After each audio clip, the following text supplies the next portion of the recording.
നമസ്കാരം,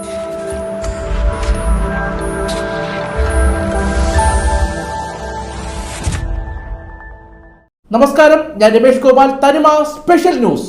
യുവാവിനെ ഫോണിൽ വിളിച്ചു വരുത്തി ആക്രമിച്ച സംഘത്തിനായി പോലീസ് അന്വേഷണം ആരംഭിച്ചു.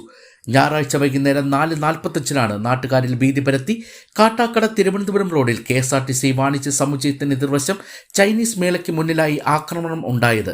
ആക്രമണത്തിൽ മലയങ്കീഴ് മലയം ചൂഴാറ്റുകൂട്ട സ്വദേശിയും ടൈൽ കടയിലെ ജീവനക്കാരനുമായ അജയ്കുമാറിന് തലയ്ക്ക് ഗുരുതര പരിക്കേറ്റ് മെഡിക്കൽ കോളേജ് ആശുപത്രിയിൽ ചികിത്സയിലാണ്. സംഭവമായി ടൈൽ പണി ചെയ്യുന്ന കാട്ടാക്കട സ്വദേശി അനന്തു, ഇയാളുടെ 2 സുഹൃത്തുക്കൾ എന്നിവരെ കണ്ടെത്താനായി പോലീസ് അന്വേഷണം തുടങ്ങി. ഞായറാഴ്ച വൈകുന്നേരം 4:45 അനന്ത് ഫോൺ വിളിച്ചനുസരിച്ചാണ് അജയ്കുമാർ കാട്ടാക്കടയിൽ എത്തിയത്. ഈ സമയം അനന്തവും സുഹൃത്തുക്കളും ചേർന്ന് ജയകുമാർ വന്ന ബൈക്ക് തടഞ്ഞു നിർത്തുകയും കയ്യിൽ കരുതിയിരുന്ന ബീർ കുപ്പി കൊണ്ട് അജയ്കുമാറിന്റെ തലയിൽ അടിക്കുകയും ചെയ്തു. ഇതോടെ ബോധരഹിതനായി അജയ്കുമാർ നിലത്ത് വീണപ്പോഴും അനന്തവും സുഹൃത്തുക്കളും അജയ്കുമാറിനെ ആക്രമിച്ചു. സംഭവം അറിഞ്ഞ് പോലീസ് എത്തിയതോടെ അനന്തവും കൂട്ടുകാരും രക്ഷപ്പെട്ടു. പോലീസാണ് ആംബുലൻസ് എത്തിച്ച് അജയ്കുമാറിനെ മെഡിക്കൽ കോളേജിലേക്ക് മാറ്റിയത്. അജയ്കുമാറും അനന്തവും കൂട്ടാളികളും എല്ലാം മദ്യലഹരിയിലായിരുന്നുവെന്നും പോലീസ് പറഞ്ഞു. അതേസമയം ആക്രമണത്തിന് കാരണം വ്യക്തമല്ല.